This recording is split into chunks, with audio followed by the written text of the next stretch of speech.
Reading from my book, Whatever It Takes, available at whateverittakesbook.co.uk. In 2005, I had given birth to my son, Sam. He was much longed for. After 5 miscarriages, I had given up hope of ever having a child. So when I fell pregnant with him, it took me until the 8-month stage to actually believe I was really going to carry to term. Colin, my husband, had been laid off from his job on a building site, and I was worried about how we would cope financially when I was on maternity leave. But, being the PA to the chairman of a privately owned business, I was assured by my boss that I had nothing to worry about and that they would look after me to ensure that I had the proper maternity leave with Sam. Unfortunately, I never had that assurance in writing, and it would be one of the biggest lessons I would ever learn.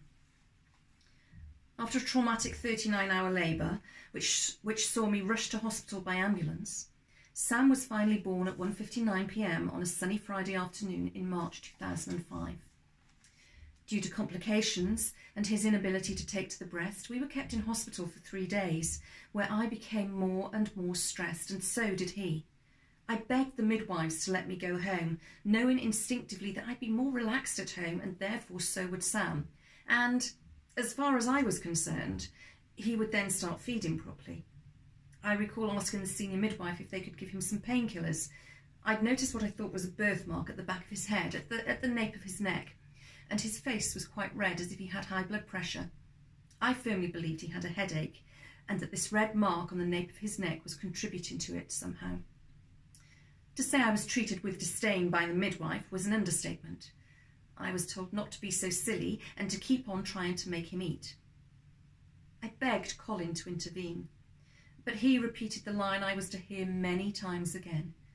"You don't know what you're doing. You've never had a baby before. Leave it to the experts and just do as they tell you."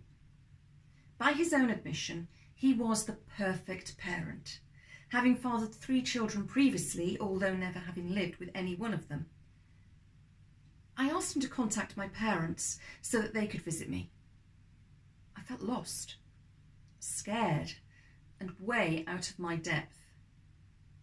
"Your parents have said they'll wait until you come home," was the response from Colin, who further justified it with, "You're likely to be released any minute. You don't want them to drive all the way over here and find that you're gone." "But why won't they come?" I asked. I needed to see my parents, and I couldn't understand why, when they'd always been there for me in the past, they seemingly didn't want to visit their new grandchild, particularly when just 11 months earlier they'd rushed to the hospital shortly after my niece was born. Even in my post-birth new mum haze, I knew something wasn't right. Years later, I would learn that my instincts were correct.